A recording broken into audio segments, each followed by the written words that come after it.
This is the Verizon Jetpack, the Orbic mobile internet 4G, and I'm going to try to show how to reseed the SIM card or reset the device. So if you turn the device over and look along the edge, you'll find this little indentation near the corner.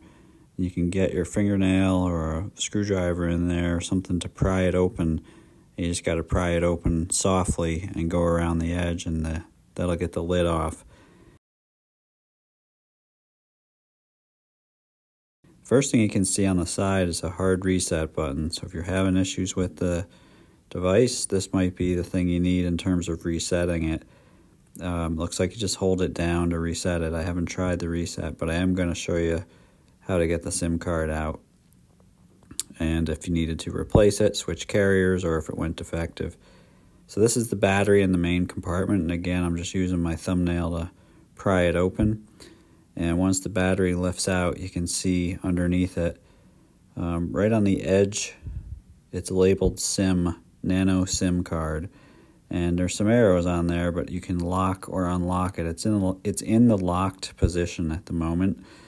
So what you got to do is basically, again, with your fingernail, slide that little piece of metal the opposite direction, and then it'll hinge open. So I'm going to just reposition myself here because that's not working. So I'm going to come around the other side and get my thumbnail in there and just slide it to the right.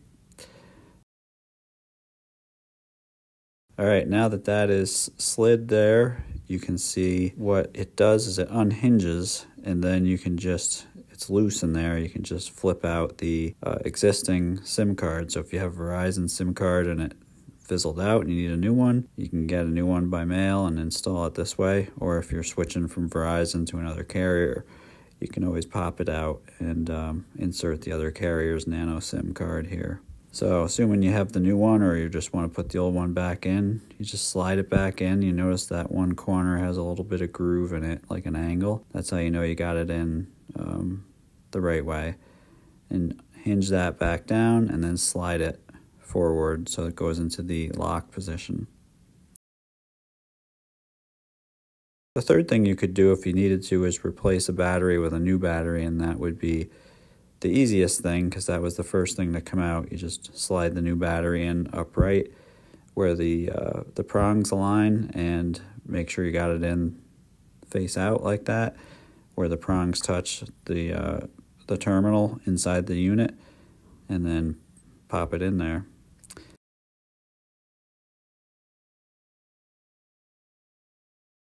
And just take another good look at the reset button. It looks like it's just on a little plastic hinge, and you can hold it down on the outer edge with probably with a little screwdriver or something that has a pinpoint on the end, even a paper clip undone. I'm guessing you hold that down to run the reset. So now that we're done, we go around with the back and we just kind of squeeze it in gently. Don't overdo it. If it's not going in, don't force it, but get all the edges so that they're flat, and that'll slide everything, snap everything right back into place. Then I'm just going to hit the power button on the front of it and make sure I got power, so I know my battery's in right. I got the welcome screen, and just give it a few moments to boot up. And while it's booting up, if you like this video, just hit the thumbs up or subscribe button. That helps a lot with making more videos like this one. So when it comes up, it says it's retrieving the data. It has no service. It's on 4G. So I'm just going to give it another second. And when those bars start to move, there you go. The bars next to 4G just started to move.